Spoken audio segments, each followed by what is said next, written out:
አልወስድም። ነገር ግን እነዚህ ጉዳዮች በጽንፍ በጉልበት እና በኃይል እንዲፈጸሙ የሚደረጉ ነገሮችን ደግሞ እንደዚህ ጋር አልቀበልም።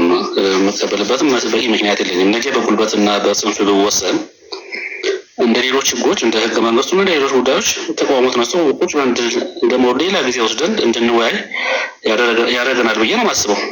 ከዚህ አንጻር እኔ አጠቃላይ ከመነሻው ሀሳብ ስነሳ እንደ አንድ አካባቢ ነዋሪ እንደ አንድ ኢትዮጵያዊ የአዲስ አበባ ጉዳይ በእኔነት ሁሉም መጮሁት ችግር የለበትም። ለእኔ ግን አዲስ አበባ ነዋሪና በዙሪያ ያለውን የኦሮሞን ህዝብ ቀጥ መለከት ነው መሆኑ እውነቱን ለመናገር ማለት ነው። ምክንያቱም እኔ እዛ አካባቢ ላይ ቤተሰብ አለኝ። አዲስ አበባ ነዋሪ አይደለሁም፣ ክፍለ ሀገር ውስጥ የምኖረው ግን አዲስ አበባ ውስጥ በአዲስ አበባ ዙሪያ ቤተሰቦች አሉን። ረጅም ብዙ መሬት ያላቸው ብዙ ሀብት ያላቸው አሉ። ወደ ሰላም መግባት ፈልጌ ሳይሆን ውይይት ማድረግ አለበት። ጥቅማቸውም የተጎዳ ያለ መሬታቸውም የተወሰደ ያለ እዛ አካባቢ ያለው ማህበረሰብ ነው። ከጥቅሙ አንፃር ጥቅሙ መከበር ያለበት እዛ አካባቢ ያለው ማህበረሰብ ነው። የከተማው ባለቤት ውስጥ ተወልዶ ያደገ እንግዲህ አሁን ቅድም ከኔ በፊት ሀሳብ ስትሰጥ የነበረች እህታችን መስከረም የምትባል እህታችን ሁሉም የመጣበት ሀገር አለ። ኦኬ እንደዚህ ያለው ሀሳቦች መነሳታቸው ችግር ያለባቸው በሽግግር ውስጥ ነገር ግን አዲስ አበባ ውስጥ ወልዶ ያደገ አዲስ አበባ ነዋሪ ነው ተብሎ መታወቂያ ወጥቶ የወሰደ አዲስ አበባ ነዋሪ ነው፣ የአዲስ አበባ ባለቤት ነው። እንደ ማንኛውም ዜጋ የአዲስ አበባ ባለቤት ተደርጎ ይቆጠራል። 8.9 ሚሊዮን እኮ የተባለ ያለው ያ መታወቂያ ወስዶ ቁጥር የወሰደ ህዝብ ነው። ከዚህ አንፃር የአዲስ አበባ ባለቤት ነው፣ ይመለከተዋል። ከዛ ውጭ ግን እንዴት የተተዳደረ እንዴት ቱን የምለውን ጉዳይ በተመለከተ ምንነት አሁን እዛ ውስጥ ያለውን ሀብት ያጨቃጨቀን ያለው እውነቱን አዲስ አበባን መውደድ በአማራውም በኩል በኦሮሞም በኩል በእኛም በኩል የተነሳ ያሉ ሀሳብ አዲስ አበባን ወደን አዲስ አበባን ስለምንፈልግ አይደለም። ሀብቱን ነው የምንፈልገው። ሀብቱን የተፈለገ ያለው መሬት ነው ያለው። ስለዚህ እነዚህ ሁለቱ ብሔሮች ብቻቸውን አይደለም ያን ሀብት የፈጠሩት። ሀብቱን የፈጠሩ ህዝብ አጠቃላይ ዘቻ ቆይ እሰጥሻለሁ። እሺ ዘቻ ይሰማ ይሆን? ይሰማኛል። አሁን አንድ ነጥብ ስላነሳ ነው በመሀል የገባሁት፣ ይቅርታ። መሬቱ ነው የሚፈለገው ያልከው ነገር አለ። ምናልባት መሬት የአርሶ አደሩ ወይም የከተማው ነዋሪ የሚሆን በዛው የከተማም ሰው መሬት መሸጥ አይችልም። ታውቃለህ፣ ቴክኒካሊ በቤት አሳቦ ነው የሚሸጡት እንጂ መሬት መሸጥ መለወጥ አይቻልም። መሬት የመንግስትና የህዝብ ይላል። መሬት የህዝቡ ከሆነ ምናልባት ይሄ ለመሬቱ መራቆቱ ይቀንስ ሲሆን ስቲል ሀብቱ የተከማቸው እዚህ ነው። ዊኖ ይሄ ከምድር በላይ ያለ ሀብት ማለት ነው። ከምድር በታች ያለውን አይደለም። ከምድር በታችሁ ገና ኢትዮጵያም አልነካችሁም። ኖበዲ ኖስ ቀጥሎ ምን እንደሚመጣ ኔክስት 10 years። ግን አሁን ባለው የመሬት በላይ ከንግዱም ከምኑም ከግብሩም ከታክሱ የመሬት ሽያጭ ምናምን ይገኛል። ግን መሬት የባለ መሬቱ ከሆነ ምናልባት እዚህ እንትን ውስጥም ተነስቷል። እዚህ አጀንዳ ውስጥም የመሬት ስሪቱ ምን አይነት ይሁን የሚል ነገር ቢኮዝ እስከዛሬ ድረስ መሬት የህዝብና መንግስት ይባላል። መንግስት ህዝቡን እየዘረፈ ገበሬውንም እያፈናቀለ አባሮ ይሄን የአዲስ አበባ የምን የኦሮሞ አርሶ አደር የምንለውን እኮ ግለሰብ አይደለም ሲያሳድደው የኖረው። መሬቱን የቀማው እኮ መንግስት ነው። መሬት መንግስት ነው። በመንግስት ስም ኃይለ ሥላሴ ይሁን የደርግ ይሁን አሁን ያለው ራሱ መንግስት ይሁን መንግስት ነው በካሳ ስም በምን ስም እያፈናቀለ ያለው። እሱ ወደ ግለሰብ ከዞረ ምናልባት አሁን ያልከው ይሄ መራቆቱ ትንሽ ይቀንስ ሲሆን ቀጥልበት።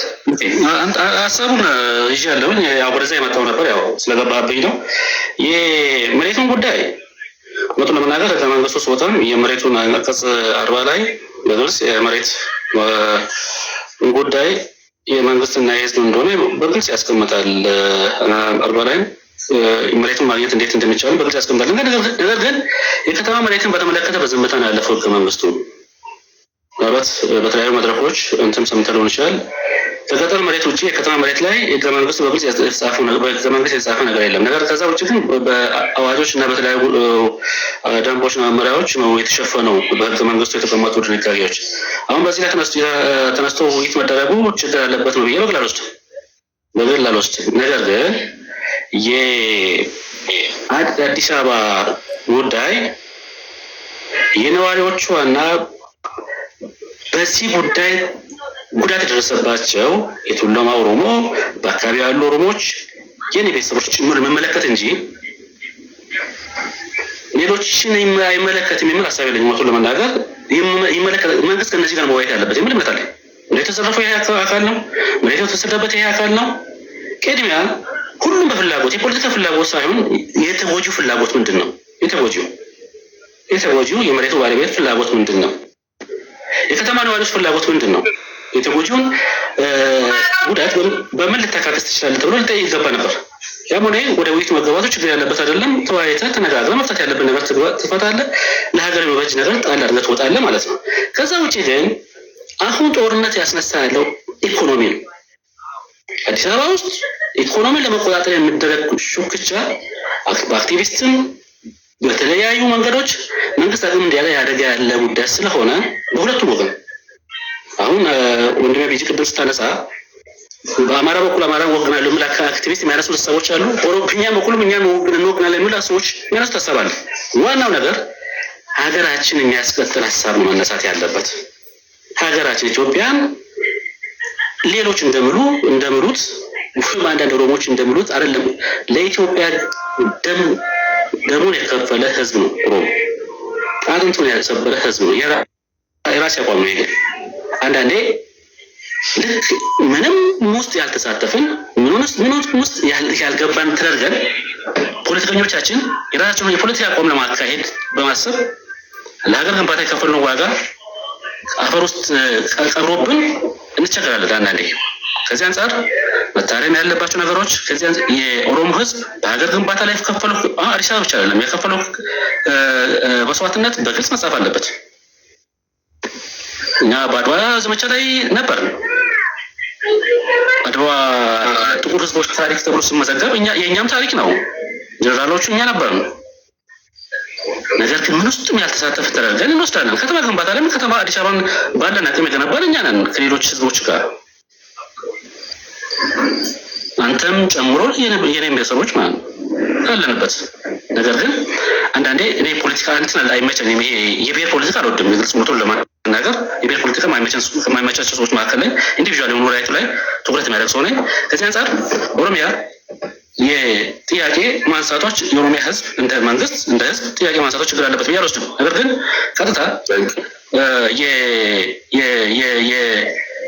የአዲስ አበባ ጉዳይ ሳጠቃልል የአዲስ አበባ ጉዳይ መሆን ያለበት የፌዴራሉ መቀመጫ ከተማ ነው መሆን ያለበት የሚል ድምዳሜ ነው ያለኝ።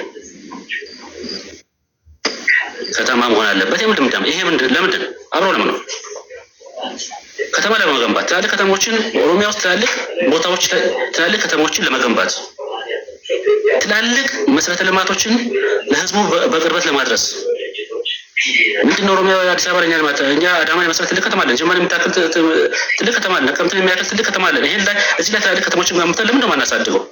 ለምንድነው ህዝቡን በዛ አካባቢ ላይ ተጠቃሚ ማናደርገው?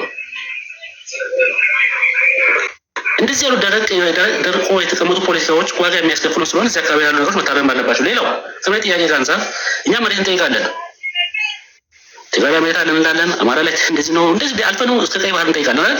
በዛ ልክ የሚጠይቁ ብሔሮች አሉ፣ ህዝቦች አሉ። ይሄንስ ነው ኤርትራ የተመደረገው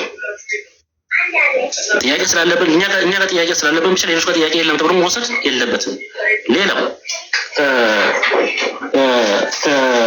ክልሎች አንፃር አዲስ አበባ ላይ ተገነባ የተባለው ኢንዱስትሪ አዲስ አበባ ላይ ለማ ያለው ልማት ከየክልሉ መድኃኒት ገዢ ከእናቶች ሕክምና ከውጭ ምንዛሬ ተሰጥቶ ኢንቨስት የተደረገ እንጂ አዲስ አበባ ብቻ ባመነጨችው ሀብት የተገነባ ግንባታ አይደለም ተብሎ መወሰድ አለበት።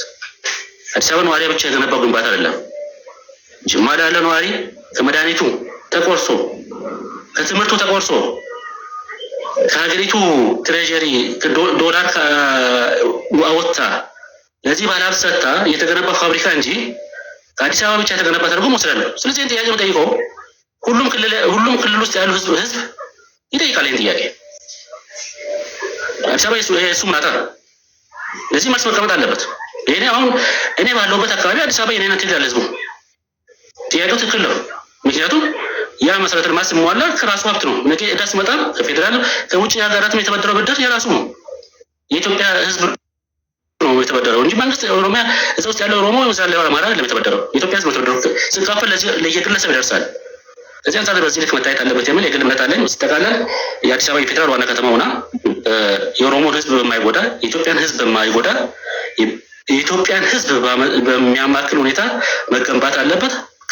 የምታፈራውን ሀብት ለኢትዮጵያ ህዝብ መድረስ አለበት። ሀብቱ የጋራችን ነው። የተገነባችበት መሰረት በኢትዮጵያ ህዝብ ደምና ሀብት ነው የሚል ድምዳሜ አለኝ። ቴንኪው አመሰግናለሁኝ። ያነሳው ሀሳብ ሚውት አድርገው ያነሳው ሀሳብ ከሞላ ጎደል ይገባኛል። አንዳንድ ነገሮች ላይ ያልገቡኝ ነገሮች አሉ። በመሰረተ ሀሳብ ደረጃ የፌዴራል ቢሆን የሚል ነገር አንስተሃል። መልካም ካሉት ምርጫዎች አንዱ ሊሆን ይችላል። 4 ምርጫ ነው ያለው። ከዛ ውጪ ምንም ሌላ ሊመረጥ አይችልም። አንድ ፌዴራል እና ኦሮሚያ፣ ሌላው ደግሞ ራሷን የቻለች አንድ ደግሞ ኦሮሚያ ብቻ 4 ነው። ከዚህ ውጭ አይሆንም። አንተ የፌዴራል መሆን ጥሩ ነው የሚል ነገር አንስተሃል። መስተዳደሩን ነው የባለቤትነት ጥያቄ መቼም ያው አንዳንዶቹ የቀወሱ ቢያነሱም የባለቤትነት ጥያቄ የሚነሳ አይመስለኝም። ነገር ግን እነዚህ የቀወሱና ለኦሮሞ ህዝብ ጥላቻ ያላቸው ሙሉውንም ምን አገባው እሱ ከማዳጋስካር ነው የመጣው ይላሉ። ኢሶኬም ከማዳጋስካር መምጣቱ ምንም ችግር ላይኖረው ይችላል። ነገር ግን አሁን ከመጣ በኋላ ምን ይሁን ነው ጥያቄው። ከመጣ በኋላ አንደኛ ወደዛ ለመመለስ እንትኑ ምንድነው የሚባለው መንገዱም ረጅም ነው፣ ትራንስፖርቱም ውድ ነው። ይሄን ሁሉ ህዝብ ወደ 30-50 ሚሊዮን የሚሆን ህዝብ በአውሮፕላን ነው፣ በባቡር ነው፣ በመኪና ነው የሚጓጓዘው። ይሄም አንድ አስቸጋሪ ነገር ነው። ስለዚህ እዚህ መቆየቱ አይቀርምና እዚህ ከቆየ ደግሞ አሁን ያለበት ከተማ በማን ስር ትተዳደር ነው አንዱ እንደ ውይይት አጀንዳም ያቀረብነው። አዲስ አበባ በማን ስር ትተዳደር ነው። እዚህ ላይ እየተወያየን እንቆያለን። ስለመጣችሁ ደስ ብሎኛል። ኦሮሚያ ዌልካም፣ ኢትዮ ላቭ፣ አቶ ታሪኩ፣ ኤልሳ፣ ናኒ፣ ኖቤል፣ ሴፈ ገብርኤል፣ ዶክተር አበበ፣ እህታችን ኩኩ በጣም አመሰግናለሁ ስለመጣችሁ። ላይክ አርጉና 50 ሺህ እንትን ቁጥር አስገቡት። ፍላወርም ምንም ብትላላኩ ፎሎ ብትደራረጉ ደስ ይለኛል። የበለጠ ከላይ 100 ሰው ከታች ደግሞ ወደ 900 ሰው 800 እስከ 900 ገባ ወጣ እያለ እያየን ነው። አንድ ላይ ወደ 1000 ሰው እያየን ይገኛል። ዩቲዩብ ላይም ቀላል ሰው ለጊዜው አሁን ወደ 50 እስከ 60 ወጣ ገባ እያለ አለ። እናንተም ሰብስክራይብ አድርጉ ወዳጆች። እንቀጥላለን። አሮኖ አሁን ማን እንደሚቀድም አላቅም። ሴፈ ገብርኤል ይሁን ዶክተር አበበ ነው ይልም አለ። ሴፈ ገብርኤል ዶክተር አበበን ትቀድማለ። ዶክተር አበበ በመሃል ነው ኔትወርክ ያስወጣው። እርግጠኛ አይደለሁም። እሺ ዶክተር ይናገር ችግር የለም። እሺ ይቅርታ፣ አይ ለማስቀደም ፈልጌ አይደለም። በመሃል ኔትወርክ አስወጥቶ ተመልሶ ስለመጣ ምናልባት ይቅለለው ብዬ። እሺ ዶክተር አበበ ዌልካም ብያለሁኝ። ስለመጣ ደስ ብሎኛል። ዶክተር አለሙም ቅድም መጥቶ ነበረ ኔትወርክ አስወጥቶ ነው። አሁንም ከታች ሼር እያደረገ ይገኛል። እሱንም ጋብዘዋለሁ። ሌሎች ወዳጆችም ከስራ አሉ። እንደው ዶክተር የሰሞኑን ጡዘት መቼም በደንብ እንዳየው አልጠራጠርም። በተለይ ይሄ መደወላቡ ነው የምንመልሳቸው የንጉስ ዳዊትን ከተማ የኛ ነው ማለት የለባቸውም ይላሉ። መደወላቡ የት ነው? እኔ አሁን የመደወላቡ የት እንደሆነ አላውቅም። ሌላ ሀገር ነው ከማዳጋስካር ውጪ ወይስ ምንድነው የነዚህ ሰዎች ፍላጎት? ሃይስ ቢባሉ ጥሩ አይመጣም። በተለይ እኔ በአማራ ስም የሚነግዱ ሰዎችን በጣም ነው የምጠላቸው። ቢኮዝ የህዝቡ ጥያቄ ስለሆነ ማለት ነው። እሺ ባረንቱ በጣም አመሰግናለሁ። እዚህ ላይ ያላችሁንም ወንድሞቼና እህቶችን በጣም ነው የማከብራችሁ። ለሚሰጡትም ገንቢ ሀሳብ ጥሩ ጊዜው የሚፈልገውና ልንወያይበት የሚገባን አጀንዳ ነው የተነሳውና አሁን በተነሳው ርዕሰ ጉዳይ ዙሪያ ላይ እኔም ስከታተል ነበር። በእውነቱ እጅግ በጣም የሚያሳዝንና እንደውም ከማሳዘንም አልፎ አንዳንዴ የሚያሳፍርም ነገር ሲነሳ እንሰማለን። አንደኛው አንተ እንዳነሳው እንግዲህ የኦሮሞ ሀገር እዚህ አይደለም፣ ኦሮሞ የሀገር ባለቤት አይደለም፣ ስለዚህ ወደ መጣበት እንመልሳለን። መጣበት ቦታ ደግሞ እንደው ሲተነብዩ ገሚሶቹ ማዳጋስካር፣ ሌሎቹ ደግሞ መደወላቡ የሚባል ሀገር እንዳለ አድርጎ ነው የሚያስቡና መደወላቡ እንግዲህ ምናልባት ይመስለኛል ባሌ ዞን ውስጥ የሚገኝ አንድ ሰፈር አለ። እሱን ከሆነ ያው ሀገራችን ነው። እሱን ቅድም አንተም ጥሩ አድርገህ መልሰዋል። ከአንዱ መኝታ ክፍል ወደ ሌላ መኝታ ክፍል ወይ ሲበርድ ወይ ሲሞቅ ልጁን ከአንዱ ወደ አንዱ የማዞር ጉዳይ ካልሆነ በስተቀር አንደኛው በታሪክ መደወላቡ የሚባል ሀገር የለም። የባሌ አንድ ስፍራ ነው። ወደዛ ሊመልሱን የሚሞክሩ ከሆነ እንግዲህ እሱ የምናየው ነገር ይሆናል። ወደ ዋናው ቁም ነገሩ ስንመጣ ግን ቤሲክሊ በምክክር ኮሚሽኑ ላይ እንደ አማራጭ የቀረቡት ከአዲስ አበባ ከተማ ጋር ተያይዞ 4 ናቸው።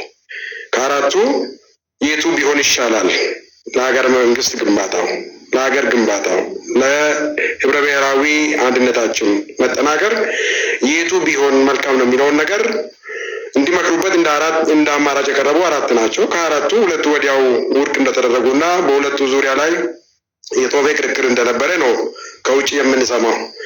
በእኔ አቋም አንተም ቅድም ደጋግሜ እንዳነሳው አዲስ አበባ የማን ናት የሚል ጥያቄ እኔ ማን እንደሚጠይቅም አይገባኝም። ምክንያቱም ይሄ ሊጠየቅ የሚገባ ነገርም አይደለም። ምክንያቱም ዛሬ ቀኑ አርብ ነው። ዛሬ ምንድን ነው ብሎ አንድ ሰው ቀኑን የዘነጋ ሰው ቢኖር ወዲያው ያስታወሰ ሰው የተዘገ ሰው አርብ ነው ሊል ይችል ይሆናል። ዛት ፋክት ይህን ያህል ፋክት ነው። አዲስ አበባ የማን ናት ስንል የኦሮሞ ናት። የኦሮሞ ደግሞ ስንል የቱለማ ኦሮሞ ነው። የቱለማ ኦሮሞ ደግሞ ጎሳዎችን እናውቃቸዋለን። የጉልሌ፣ የአብቹ፣ የየካ፣ የገላን ህዝቦች የሰፈሩበት የትኛው ሰፈር የማን እንደነበረ በታሪክ የሚታወቅ ዘር ማንዘሮቻቸው አሁን አንተም የዚሁ ዘር ግንድ አባል እንደነገርከን የሚታወቁ ናቸው። ስለዚህ አዲስ አበባ ከተማ ስትቆረቆር እንዴት እንደተቆረቆረች፣ እንዴት ወደ ከተማነት እያደገች እንደመጣች፣ በማን መሬት ላይ እንደተቆረቆረች ታሪኩን እስከዛሬ በተለያዩ አጋጣሚዎች ራሳቸው አሁን ዛሬ ተቃዋሚ ሆነው የቀረቡት ሲያስተምሩ ነው የቆዩት። እኛም ስናስተምር ነው የቆየ ነው። ከመቶ ምናምን ዓመት በላይ እድሜ የሌላትን ከተማ እንደው በምናብ የሆነ ዓለም ላይ የሆነ ጊዜ ተፈጥራ እንደነበረች አድርጎ ማሰብም ተገቢ አይደለም። በጣም አጭር ታሪክ ያላት፣ በጣም ታሪኳ መሰረቷ የተጨበጠ ተሰንዶ ያለ፣ በተለያዩ የትምህርት መስኮች ሲሰጥ የነበረ ታሪክ ያላት ከተማ ናት። ታዲያ ከተማው ስትመሰረት ስትቆረቆር መሬቱን የተነፈገ ሀብቱን የተነፈገ ማህበረሰብ መኖሩን መካድ አያስፈልግም። ያም ቅድም እንዳነሳው የሚታወቅ የኦሮሞ የቱለማ ኦሮሞ ጎሳ ከዛም በስም የምናውቃቸው ሰዎች ይኖሩበት የነበረ ከብት ያረቡበት ያርሱበት የነበረ ቦታ ነው። አሁን ትልቁ ጥያቄ የማናት ከምለው አልፈን እቺ ከተማ በአሁኑ መንግስት የፌዴራል ስሪት የመሬት ስሪት ተጠሪነቷ ለማሞን አለበት ነው። አዎ እንደ መቀመጫነት የአፍሪካ ህብረት መቀመጫም ናት። የተለያዩ የዲፕሎማት ከተማም ናት። 3ኛ የዓለማችን ዲፕሎማት ከተማም ነች። ከዛ የኦሮሚያ ብሔራዊ ክልላዊ መንግስት መቀመጫም መሆን አለባት ባይነኝ። ስለዚህ ፌዴራል መንግስቱ አንድ እህታችን ቅድም እንዳነሳችው ምናልባት ሁሉንም ሴክተር መስሪያ ቤቶቹን ኮንፋይንድ በሆነ መንገድ በአንድ ከተማ ላይ ላስቀምጥና ልምራ ካለ ከፈለገ እዚህ ማድረግ ይችላል። ካልፈለገ ግን እንደየሴክተሩ በተለያዩ የኢትዮጵያ ከተሞች የክልል ከተሞች ላይ መስሪያ ቤቶቹን እያደራጀ ሀገረ መንግስቱን ደግሞ ወይም እንደ ጠቅላይ ሚኒስትሩ ጽሕፈት ቤት ወይ ፓርላመንታሪያው ህግ አውጪው እዚህ ሊያደርግ ይችላል። ያ አያሳስበንም። ስለዚህ የፌዴራል መንግስት መቀመጫ ብትሆን ተገቢ ሊሆን ይችላል። ነገር ግን ይህንን ጥያቄ በማዛባት የማንነት ጥያቄ የባለቤትነት ጥያቄ የምናነሳ ከሆነ አላስፈላጊ ንትርክ ውስጥም እየከተተን ነው። ወደፊትም ሊያኗኗረን በሰላም ሊያኗኗረን የሚችል ነገር ነው ብዬ አላስብም። ስለዚህ እኔን ለምሳሌ አዲስ አበባ ላይ ያለው ነዋሪ እዚህ የተወለድኩት ነኝ፣ እኔ እዚህ ሀብት ያፈራው ሰው ነኝ፣ እኔ የመጣሁበትን ዘር ግንዴን አላውቅም የሚሉ ሰዎች የመኖር መብትን እኮ የሚነፍቅ አይደለም። የአዲስ አበባ ከተማ ለኦሮሚያ መንግስት ተጠሪ ወይም መቀመጫነት ወይ አስተዳደራዊ ጥያቄ መመለስ አንድን ዜጋ አይደለም የኢትዮጵያ ብሔር ብሔረሰቦች አካል የሆነ ዜጋ ይቅርና ማንም የዓለማችን ሰው ህጋዊ የሆነ ሰውነት ያለው ሰው የመኖር የመስራት ሀብት የማፍራት ሁሉንም ነገር መብቶችን የተጎናጸፈ ነው። ስለዚህ እንደ ስጋት እየነዙ ያሉት የኦሮሚያ ዋና ከተማ ከሆነች ነገ ውጡ ልትሉን ነው ይላሉ። እንዴ ማን ነው ከአሶሳ ያስወጣቸው? ማን ነው ከአሰላ ያስወጣቸው? ማን ነው ከሮቤ ያስወጣቸው? እየኖሩ አይደል እንዴ? ከየት ከተማ ነው የወጡ? ምናልባት ይሄን ተሞክሮ የሚያመጡት ይሄ በቅርብ ጊዜ በነበረው የህወሓትና የፌደራል መንግስቱ ግጭት ጊዜ ብዙ ህዝቦችን ከጎንደር ከተማ እንዳፈናቀሉት እናስታውሳለን። ያ ተሞክሮ እዚህ ይሆናል ከተባለ የኦሮሞ ህዝብ የማፈናቀል ባህሪ ሳይሆን የማቀብ ባህሪ ያለው ህዝብ ሆኖ እየኖሩበት እያወቁ ነው። ስለዚህ እነዚህ በሚዲያ ላይ ያሉ በተለይ በጣም አይናቸውን በጨዋ አጥበው እውነትን እየካዱ በተለይ ለዚህ ህዝብ ያላቸውን ጥላቻ ደግሞ አፋቸውን ሞልቶ እየተናገሩ ያሉት ሰዎች ባለው ህግ ተጠያቂ የሚሆኑበት ነገር ካልተበጀ በስተቀር ዝም ብሎ ቤቱ ያለውን አማራ ሌላው ማህበረሰብም ከሌላ ማህበረሰብ ጋር ለማጋጨት እያደረጉ ያለው ነገር እጅግ አደገኛ መዘዝ ሊያስከትል የሚችል ነገር ነው ይላሉ እኮ አንዳንድ ጊዜ 10 ሚሊዮን 14 ሚሊዮን እንደዚህ ነን ይላሉ። በነገራችን ላይ ይሄ ሚሊዮን የመጣው እኮ ከሰሜን ወደ ምዕራብ ወደ ምስራቅና ወደ ደቡብ ያለው ፍልሰት አደብ ሊኖረውም የሚገባ ነገር ነው። ምክንያቱም ሁሉም የየራሱን ይዞ በሌላ ቦታ ተንቀሳቅሶ ደግሞ ሀብት የማፍራት መብት እንዳለው ህገ መንግስቱ ያስቀምጣል። ለዚህ ይህንን ህገ መንግስት የምንከተል ከሆነ የኦሮሞ ሳይሆን የኦሮሚያ መንግስት መቀመጫ ነው የተባለው እንጂ ማንም መጥቶ አይኖርበትም የሚል ሀሳብ የለውም። ማንም በሰላማዊ መንገድ ሊኖርበት ይገባል። እዚህ ዘር ማንዘራቸውን የሚያውቁት እዚህ የተወለዱ እዚህ የኖሩ ሌላ ቦታ ምንጫቸውን የማያውቁ ካሉ እንደ አንድ ዜጋ እንደ አንድ ሰው መብታቸው ተከብሮላቸው ይኖራሉ። ግን ተጠሪነቱ አየር ላይ መቆየት የለበትም፣ ለባለቤቱ መመለስ አለበት። ባለቤቱ ደግሞ ይታወቃል። ምክንያቱም ታሪኩ በጣም ከዓለም የከተሞች ታሪክ እኮ በጣም አጭሩ የከተማ ታሪክ ያላት ከተማ ነች እቺ ከተማ እንጂ ብዙ ብዥታ ያለባት ከተማም አይደለችም። ስለዚህ በዚህ ደረጃ መነሳላት ሌላው ከኦሮሞ ወገንም አንዳንድ ጊዜ ሲከራከሩ እኔ ትንሽ የማይዋጥልኝ ነገር አለ። አዲስ አበባን የኦሮሞ ህዝብ ክሌም የሚያደርገው በኦሮሚያ እምብርት ላይ ስለተገኘች አይደለም። እምብርት የሚባል ነገር ሳይሆን የኦሮሚያ አካል ስለሆነች ነው። አካላችን ነች። አንዱ አካላችን ላይ ነው መጥቶ የሰፈሩ መጥቶ መንግስት የመሰረቱ መጥቶ ቢዝነስ የጀመሩና ዛሬ የኛ ነው ማለት የጀመሩ። እንዲህ አይነት ጥያቄ ምናልባት የአህያውን ታሪክ ተረት እንዳያመጣብን እፈራለሁ። አህያ ለቀንድ ስታለቅስ ጆሮዋን አጣች ይባላል። እዛ ወልቃይት ጠገዴ የማነውን ጥያቄ ያልመለሰ ማህበረሰብ፣ ራያ የማነውን ያልመለሰ ማህበረሰብ፣ መተማ የማነውን ያልመለሰ ማህበረሰብ ከየትም ተሰባስቦ ይሄ ባለቤቱ የሚታወቀውን ለባለቤቱ ተጠሪ ብትሆን ለባለቤቱ መንግስት ተጠሪ ብትሆን አይኔ አያይም ጆሮ አይሰማም መተላለቃችን ነው ብሎ የጦርነት ነጋሪት የሚጎስሙብንን አንድ ልናስብላቸው ይገባል። ከዚህ በላይ ማለት ይቻል ነበር። ጊዜያችሁን ላልሻማ እዚህ ላይ ባበቃ እላለሁ። አመሰግናለሁ። ቴንኪው ዶክተር፣ ብዙ በጣም ወሳኝ ነጥቦችን አንስተዋል። አንዳንዴ አስቸጋሪ ነው ሰው እንዴት እንደምንረዳ ሁሉ እኔ አሁን አንዳንዱ ሰው ሀሳብ መረዳት ሁሉ ያቅተኛል። የሚያወራው ነገር የሚናገረው የሚሰራው ነገር ውስብስብ ስለሆነ አይደለም።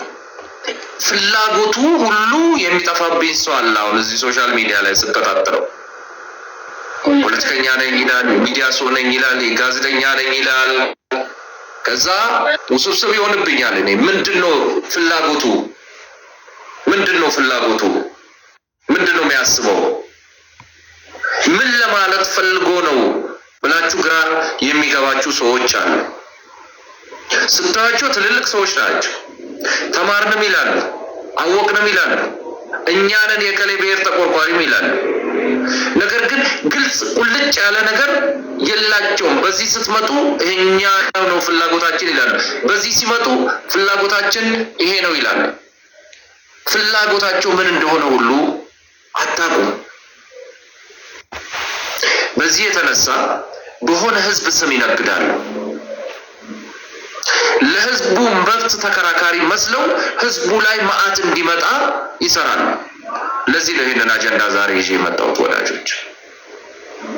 ቅድም እዚህ ላይ እኔ በተለየ መልኩ በአማራ ህዝብ ስም የሚነግዱ ፖለቲከኞች ነን የሚሉ አማርኛ ተናጋሪዎችን እጅግ አድርጌ ነው መጣላው ብዬ ተናገርኩ። አንዱ እዚህ ስር ምን ብሎ ይለጥፋል? አማራን እጠላለሁ አልክ፣ አውቃለሁ አማራን እንደምትጠላ ብሎ ኮመንት እዚህ ጋር ነበርኩኝ ቅድም።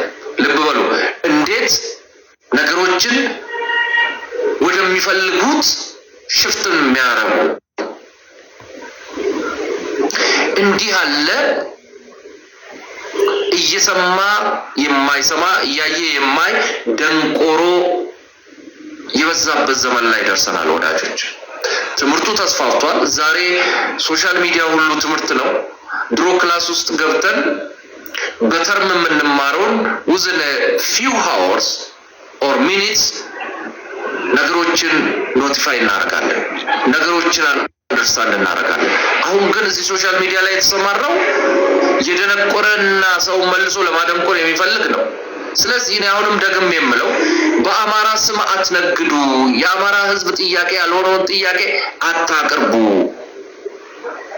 የአማራ ህዝብ ያላለውን አትበሉ።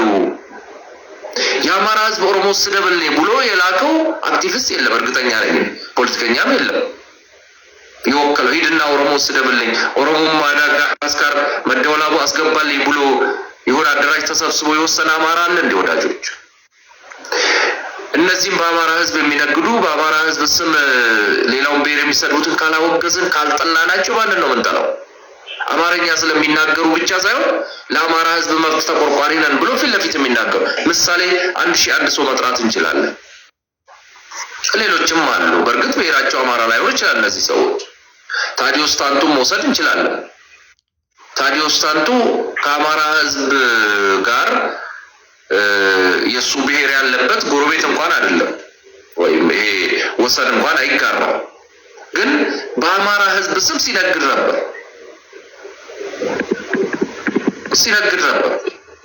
ሌሎችንም 1001 ሰዎችን እናነሳለን።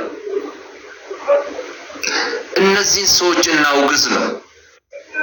በተለይ የአማራ ኤሊት ምሁሩ፣ ፖለቲከኛው ለአማራ ህዝብ የማአት አንቴና ሆኖ ችግር እየፈጠሩበት ያሉትን ወይ ከሌላ ብሔር ጋር በሰላም እንዳይኖር እያደረጉ ያሉትን አይደንቲፋይ አድርጎ ለይቶ በደንብ ሊያወግዝ ይገባል ነው ጥያቄያችን።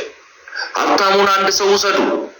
ሀብታሙ ዛሬ ማንጆሮ የሚባለው ሰውዬ እዚህ ኢትዮ 360 ላይ የሚለፈልፉ ኤምኤስ የሚባለው ላይ የሚለፈልፉ ሌላ አዲስ አበባ ውስጥ የሚለፈልፉ ሰዎች ኦሮሞን 1 ሴንቲሜትር ፈቅ ሊያደርጉ አይደለም፣ ሊያስብሱት ይችላሉ። ሌላ ፈንዳመንታል የሆነ ምናልባትም ኦሮሞ የሚጠይቀው ጥያቄ ኢትዮጵያ ላይ ራሱ አደጋ የሚሆን እንደ ሀገር ለመኖር ማለት ነው ጥያቄ እንዲያነሳ የሚያደርጉ ምናልባትም ጦር መሳሪያ ይዞ የሚዋጋውን የበለጠ ፈርታይል ግራውንድ እንዲያገኝ የሚያደርግ ነገር እየተናገሩ መሆኑን መገንዘብ ያስፈልጋል ወዳጆች። that's why እዚህ የምንለፋለፈው በጣም ትልልቅ ምሁራን አሉ፣ ትልልቅ ሰዎች ዩኒቨርሲቲ ፕሬዝዳንቶች ናቸው። እዚህ ላይ ያሉ ዶክተሮች የሚያስተምሩ ትልልቅ የህይወት ተሞክሮ ያላቸው ናቸው። የህግ ባለሙያዎች ናቸው። የራሳቸው ህይወት ያላቸው ሰዎች ናቸው። ግሎባሊ የትም ሀገር መኖር የሚችሉ መስራት የሚችሉ ነገር ግን ለራሳቸው ሳይሆን ለጀነሬሽን አስፈላጊ ነገር ብንናገር ምናልባት 1-2 ሰው ልንመልስ እንችላለን ብሎ እዚህ ላይ ቁጭ ያሉትና ሪሊ እናንተም በጣም አመሰግናለሁኝ። እዚህ ላይ ቅድም የጻፍከውም ሰውዬ ወደ ፈጣሪ ወደ ሰላም ይመልስ ለማለት ፈልጌ ነው። ዶክተር አለሙ ዌልካም ብያለሁኝ። በመሀል ራት ጥለን ራት ልትበላ ሄደ ነበር። ያው ተመልሰ ስለመጣህ ደስ ብሎኛል። እንደው የሰሞኑን ግርግር እንዴት አየው? መፍትሄውስ ምንድን ነው? አመሰግናለሁ። ራት እንኳን አልነበረም፣ ስልክ ገባብኝና ከታች ጠርተውኝ ወጣ ለማለት ቀዳማዊት እመቤት ስለጠራችኝ መቅረት አልቻልኩም እና ደርሼ መጣሁ። የኔዋ ማለቴ ነው። የኔዋ በጣም ጥሩ ውይይት ነው እየተደረገ ያለውና ቅድም ወንድሜ አሁን የተናገረው ሰው ተመካክረን ነበር እንዴ አልኩኝ። ፖስት አድርጌያለሁ፣ አሁን ማየት ትችላላችሁ። ከ1-2 ሰዓት በፊት በራሴ ፔጅ ላይ ፍንፍኔ አዲስ አበባ በኦሮሚያ እምብርት ውስጥ የምትገኝ ነው የሚሉት አብዛኛው ሰዎች። እምብርት ውስጥ አይደለችም፣ እምብርት ነች፣ አካል ነች እና መሀል የምትገኝ ወይንም ደግሞ የኦሮሚያ እምብርት ናት የሚለው ነው ትክክለኛ መግለጫው እንጂ በኦሮሚያ እምብርት ውስጥ ማለት መሀል ቦታ አለ፣ እዛ ውስጥ ሌላ አዲስ አበባ የተባለች ከኦሮሚያ ውጪ የሆነች ቦታ አለች እንደማለት ስለሆነ እኔ ወንድሜ በትክክል አስቀምጦታል። ስለዚህ ፍንፍኔ ወይም አዲስ አበባን በለው ችግር የለውም ስም እሱ አይደለም ዋናው ቁም ነገሩ ስለሆነና እንግዲህ የምክክር ኮሚሽኑ እስካሁን ኦፊሻሊ ያሳወቀው ነገር የለም። ከዛም የሰሙት ነገር አይኖርም። በጣም ጥንቃቄ ያለበት ቦታ ነው። ትናንሽ ሰዎች አይደሉም እዛ የተሰበሰቡትና በሚጠረጥሩት በሆነ ነገር በሚያዩት ወይም በሚሉት ነው የሚያወሩት። እነሱ ይህን አህልም መነሻ ባይኖራቸው ለማውራት ወደኋላ አይሩም። ድንቁርና ስለ ቁም ነገር ሲያወራ ልብን ያዝላል። ድንቁርና ሲቀልድ ነው የሚያምርበት። በቃ ሰውን ሲያዝናና ሲያጫውት ሞኛ ይሙትን እንዲያጫውት ይባላልና እንደዚህ አይነት ሰዎች ናቸው ያሉት። የተለያየ ሀገሮችን የብዙ ሀገር መጥራት አልፈልግም። አሜሪካን ብንወስድ ዲሲን እንዴት እንደመረጡ ቢጂ ታውቀዋለህ። ዲሲ መጀመሪያ ከተማቸው አልነበረችም። ገለልተኛ የሆነች ከተማ እንመስርት ለፌደራል ብለው እንግዲህ አሜሪካ ከተለያየ ህዝብ ሄድ እንጂ አንድ የሆነ ህዝብ ነው፣ እንግሊዝኛ የሚናገር ህዝብ ነው። እነሱ እንኳን ይሄን ካሉ የሚገርመው 25900 ሄክታር ነች መጀመሪያ ዲሲ። ካጠገቧ ያለ ክልል ስሙ ጠፍቶብኛል፣ ከ50 ምናምኑ ክልል ስቴት ካጠገቧ ያለው ይገባኛል የኔ መሬት ነው ብሎ ወደ 17700 መልሷታል ዲሲ። ይሄ እንግዲህ አሜሪካ እንዲህ ካረገች በየኔነት በባህሏ በቦታዋ ይሄን ያህል ከተጨነቀች ኢትዮጵያ ውስጥ በቋንቋ በብሔር በሃይማኖት የሚለያይ ህዝብ የራሱን ማንነት የራሱን ባህል የሚገልጽበት ቦታ ቢጠይቅ ጉድ የሚያስብል ነገር አይደለም። ባለፈው ወያኔ እንዴት እንደከፋፈለችው እናውቃለን። ያኔ ኦነግ ፓወርፉል ነበርና ወደ አንዳንዱ ክልል የተቆረጡ ቦታዎች ኦነግን ለመከላከል ተብሎ ነው። ኦሮሚያ ሲባል እና ሌላ ክልል ሲባል አቅም የለውም ተብሎ ነው እናውቃለን። ያኔ ነበርንና አዲስ አበባም እንዳይተው ጨነቃቸው። እንዳይሰጡ ደግሞ አልፈለጉም። ያቺን አረፍተ ነገር ጻፉ። የምታሻማ የኦሮሚያ መቀመጫ ነውም አላሉ። ኦሮሚያ ልዩ ጥቅም እንዳለው አስተዳደራዊ ጉዳዮችንና የተፈጥሮ ሀብቶችን ደግሞ በውስጥ በኋላ በሚወጣው ህግ መሰረት ልዩ ጥቅም እንዲኖረው ተብሎ ተቀመጠ ድፍን ባለመልኩ። ከዛ ወዲህ ህዝቡ ይሄን 34 አመት እየጠየቀ እየሞተ ይሄ ለውጥ መጣ። ይሄ ለውጥ መጥቶ የኦሮሞ ህዝብ በጣም ጨዋ ነው። 8 አመት ሙሉ ዝም ነው ያለው። በሂደት እንደሚያገኝ አዲስ አበባ የትም እንደማትሄድ ስለሚያውቅ ሆነ። አሁን ደግሞ ውይይት ላይ ነው ያለው። እኛ እንደነሱ ደፋር አይደለንም። ሲወጣ ነው የምናውቀው። ግን ለንግግራቸው መልስ የሚሆነው አዲስ አበባ ወይም ፍንፍኔ የብዙ መሪዎች ከምኒልክ በፊት ሲመሯት የነበሩ እንደነ ቱፋ ሙና እንደነ ቱፋ አረዶ ሰዎች ቱፋ ሙናንና ቱፋ አረዶን ይምታታባቸዋል። ቱፋ ሙና ጉለሌ ነው።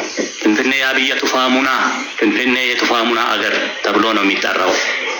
ሶስት ባላባቶች ሲዋጉ በኋላ ላይ እንግዲህ ያኛው ጦር መሳሪያ ነበረው። ሌላኛው የካ የቱፋ አረዶ ነው። የና አቤቤ ቱፋ ከቲካቺ ሲዋ አቤቤ ቱፋ ቀራይ ራፈት የነቲካስተ ጩፋ የሚባለው ፍልውሃ አባ እንትን ነው። ይሄ እንደ ካህን ነው የአቤቤ ቱፋ አባት። እና ምኒልክ አንኮበር እንጦጦ መጡ። ከእንጦጦ ጣይቱ እየመጣች ፍልውሃ ትታጠብ ነበር። እንደ ልቧ መጠቀም ስላልቻለች ከቱፋ አረዶ ጋር ሽምግልና ተመቶ አቤቤ ቱፋን ክርስትና አንስተው ነው የ7 ዓመት ልጅ ወስደው ፊት አውራሪ ነው አቤቤ ቱፋ ባይዘወይ 3000 ሰራዊት ያለው 3000 ጠመንጃ ያለው ፊት አውራሪ ምኒልክ ክርስትና ያነሳው ኢያሱን አደራ ብሎት የሞተ ለኢያሱ ብሎ ነው በኃይለ ሥላሴ በዘውዲቱ የተጠላው። ከዛ በኋላ ዘውዲቱ ሞተች። ኃይለ ሥላሴ እንዲቀጭጭ አረገው። በአድዋ ጦርነት ፊት አውራሪ አቤቤ ቱፋ የመጨረሻውን ጣሊያን የገደለ እጁ ከደምና ከሰይፍ አልቅላቀቅ ሲል በደም ምክንያት ጣይቱ ዋሻ ውስጥ እጁን በፈላ ውሃ አጥባ ያስለቀቀችው ነው። አሁን መቃብሩ ኤካጣፎ ነው ያለው፣ ለገጣፎ ዘመዶቻቸው እዛ ስለነበሩና ምናልባት ታስታውስ ከሆነ ከ4 ኪሎ ወደ እንግሊዝ ኤምባሲ የሚሄድ ታክሲ አቤቤ ሱቅ ነው የሚለው። ያ እንግሊዝ ኤምባሲ አጥሩ ላይ ያለው የፊት አውራሪ አቤቤ ቤት ነው። ፍንፍኔ እንግዲህ አጽማቸው ቢቆፈርና ቢወጣ የነዚህ ሰዎች አጥንት ነው የሚወጣው። የነ ቱፋ አረዶ የነ ቱፋ ሙና አጥንት ነው የሚወጣው። ከዛ ውጪ ግን አሁን አዲስ አበባ የሰፈረበት ወደ 12 ባላባቶች ናቸው። ስማቸው ሊስት ተደርጎ አለ። ከዛ ውጪ ግን እንደ ኢትዮጵያ አንድ ሀገር ነው ያለን። ፍንፍኔ የኢትዮጵያ ዋና ከተማ ነች፣ አዲስ አበባ። ይሄ ለኦሮሚያ አድቫንቴጅ ነው። ኦሮሚያ ዋና ከተማ እዚህ አትመስርቱ አላለም። ቅድም ወንድሜ ብሎታል። አዳማ ትላልቅ ኢንዱስትሪ ያላቸው ሌላ ብሔረሰቦች በብዛት አሉ። ከኦሮሞ በላይ ይሆናል ቁጥራቸው። ሐዋሳ ላይ ትላልቅ ኢንዱስትሪ ያላቸው አሉ፣ ሆቴል ያላቸው አሉ። መቀሌ ላይ ሊኖራቸው ይችላል በብዛትም ባይሆን። ድሬዳዋ ላይ ያላቸው፣ ጅጅጋ ላይ ያላቸው፣ ጅማ ላይ ያላቸው፣ እዚህ ብሾፍቱ ላይ ያላቸው፣ አዳማ ላይ ያላቸው ማን ውጡ አላቸው።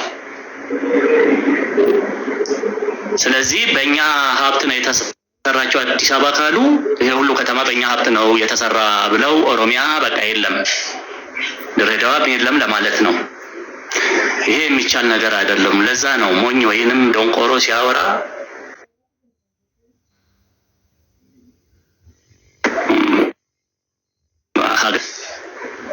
እንደ አስማሪ ሲያሞግስ ነው የሚያምርበትና እነዚህ ነገሮች በደንብ ማየት አለብን። አዲስ አበባ እያንዳንዱ ሰው የራሱን ቤት ነው የሰራው፣ እያንዳንዱ ሰው የራሱን ኢንዱስትሪ ነው የሰራው። ፌደራል መንግስት በበጀቱ የሰራው ፌደራል መስሪያ ቤቶችን ነው፣ ፌደራል ተቋማትን ነው። የፌደራልና የኦሮሚያ ስትሆን አሁንም የፌደራል ንብረት ነው። ያ ኦሮሚያ የራሱ መቻነሰው ለሌላውም እየተረፈ ስለሆነ ፍንፍኔ የኦሮሚያ አካል በመሆኗ ሌላው ብሔረሰብ የሚጎዳበት የሚያጣው ነገር የለም። ባትሆንም የሚሰጠው ነፃ ስጦታ የለም፣ ሰርቶ ነው የሚኖረው። ስለዚህ እነዚህ ነገሮች በደንብ ተነግሯቸው ድንቁርናቸውን ይወቁ ወይ ከድንቁርናቸው ይውጡ። ከብሔረሰብ ጋርም አያይዙ። የአማራ አርሶ አደር ሀገሩ እየሰራ ነው ያለው። የኦሮሞ አርሶ አደር በሀገሩ እያረሰ ነው ያለው። እነዚህ አዲስ አበባ ውስጥ ንብረትም የላቸውም እነዚህ ሰዎች። እውነቱን ለመናገር ንብረት ያለው ሰው መስታወት ቤት ያለው ድንጋይ አይወረውርም ይባላል። እነዚህ ዝም ብለው ወጣ ብለው አሁን ሶሻል ሚዲያው ስለተመቻቸው የሚለፈልፉ እንጂ አንድ ኢንዱስትሪ የላቸውም። እስኪ ሊስት እናድርግ። 100 ሰው ይሁኑ፣ ከመቶዎቹ ምናልባት አንዱ ካፍቴሪያ ሊኖረው ይችላል። ንብረት ያላቸው ስራቸውን እየሰሩ ነው። ትላልቅ ኢንዱስትሪ ያላቸው፣ ትላልቅ ሆቴል ያላቸው፣ ባለ 5 ኮከብ ባለ 4 ኮከብ ከዛም በላይ ያላቸው ሰዎች 2 3 4 ያላቸው ሰዎች እንደው የግለሰቦችን ስም አልጠራም ብዬ እንጂ እኔ ብዙ መጥራት እችላለሁ። ዝም ብዬ አንዱን ብቻ በጠራ ትልቅ ሀብት ያለው ሰው አንድ እዚህ ሼህ አላሙዲን ናቸው። እሳቸው ኦሮሚያ አይደሉም፣ ኢትዮጵያን በግማሽ ናቸው፣ አረብ ናቸው። አዲስ አበባ ወደ ኦሮሚያ ወይም ወደ ፌደራል የሚል ነገር አንስተው አያውቁም። እሳቸው የሚያኖራቸው ቢዝነሳቸው ነው። ስለዚህ አዲስ አበባ ውስጥ ያለ እንደዚህ አይነት ሰው ነው። እየተናገሩ አይደለም፣ እየሰሩ ነው እነሱ። እና እነዚህ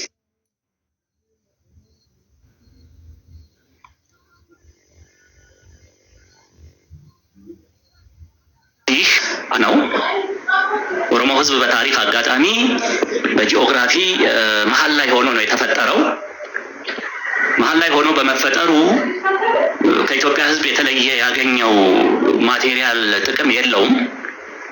ግን ደግሞ ይሄንን ራሱ አይወዱም።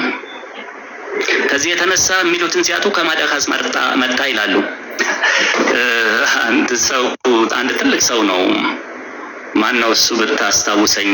የቢሾፍቱ ልጅ ይሄ ሁልጊዜ ይናገራል ቲክቶክ ላይ እና ምንድነው ያለው? ኦሮሞ ከማዳጋስ ከመጣ የዛሬ በ16ኛው ጊዜ ክፍለ ዘመን መጣል እያላችሁ ነው። በዛን ጊዜ መርከብ የለም። ይሄን ሁሉ ርቀት በምን መጣ ብሎ ሲጠይቃቸው ነበረ። ይሄ ትልቅ ቻሌንጅ ነው ለነሱ። እንትን ከየትም ይምጣ እነሱ 150 ዓመት የተሰራችን ከተማ የአያቶቻችን ካሉ የዛሬ 400 500 ዓመት የተሰራ የመጣን ኦሮሞ ከመጣም ታዲያ የትኛው ነው የሚቀድመው የሚለውን ጥያቄ ማንሳት ይቻላል።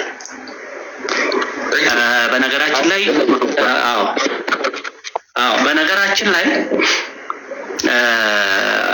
አሁን ብዙ ብሔር ብሔረሰቦች ኦሮሚያ ውስጥ በሰላም እየኖሩ እየነገዱ አርሶ አደሩ ገጠር እኔ ልንገር የኔ ዘመዶች የተፈናቀሉበት ቦታ ከሌላ ቦታ የሄዱ ሰዎች አልተፈናቀሉ።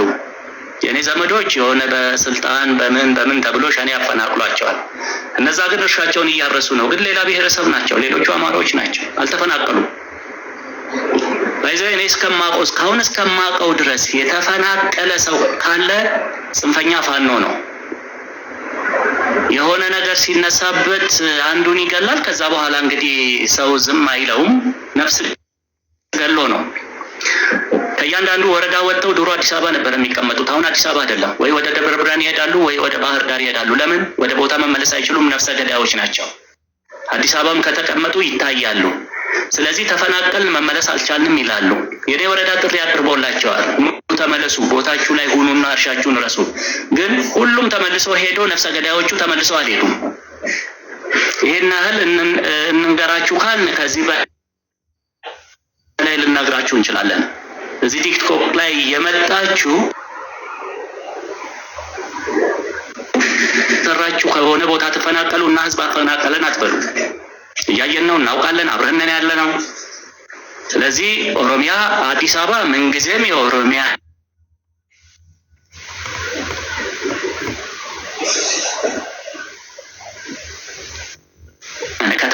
ከተማ ኦሮሚያ ውስጥ መሆኑ ደስ ይለኛል። የተለየ ጥቅም ስለማገኝ አይደለም። ለምን ሰው እኔ ክፍለ ሀገር ልንሆን ይላል፣ ከወረዳ አውራጃ ልሆን ይችላል፣ ከአውራጃ እያለ ይሄዳል። ስለዚህ የፌደራል ከተማ በእኛ መካከል መሆኑ ምንም ቅሬታ አያሰማንም። የሚመጣውንም እንግዳ ከብሔር ብሔረሰቦች ጋር በጋራ እንቀበላለን። እንደ ኦሮሞ ግን በፌደራል ከተማ ላይ ምንም የምንፈጥረው ችግር አይኖርም። ለእናንተ ብለን ሳይሆን ለራሳችን ብለን ለራሳችን ስም። እኛ አብሮን የተኛ አንገልም እኮ እንደ ወያኔ አብራ ተኝታ ነው የምትገለው። ሻቢያ አብሮ ተኝቶ ነው የሚገለው። እኛ እንደሱ አይነት ባህል የለንም። በገዳ ሲስተም ያደግን ነን።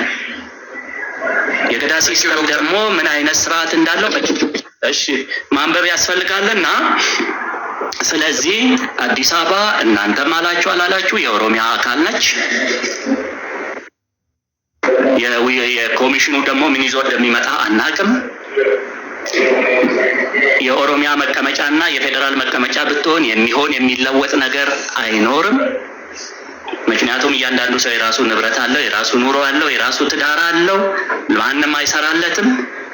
ዛሬም አልተዘረፈም፣ ነገም አይዘረፍም። አዲስ አበባ ለምን እንደ ምክንያት እንይዛለን? በየክፍለ ሀገሩ ሰው ስራ እየሰራ ነው። ብሔር ብሔረሰብ ሁሉም ቦታ ሄዶ እየሰራ ነውና ይሄ የመከራከሪያ ነጥብ ስለማይሆን የተለየ ነጥብ ካላችሁ ይዛችሁ ነውና ለዛ ደግሞ እንወያያለን እላለሁ። አመሰግናለሁ። ቴንኪው ዶክተር። ያው በመሀል ጣልቃም ገባው በርካታ ሰዎች አዳዲስም የገቡ አሉ። በርካታ ሰዎች ስላሉ ነው። በተለይ እንደናንተ ያለ ነገሮችን ራይት ኤንድ ሌፍት የሚያይ የተማረ ሰው ገብቶ ሲናገር ሁላችንም ደስ ይለናል። ሰውም መስማት ይፈልገው እንዲህ በእናንተ አንደበት ነገሮች እንዲስተካከሉ ሲሰራ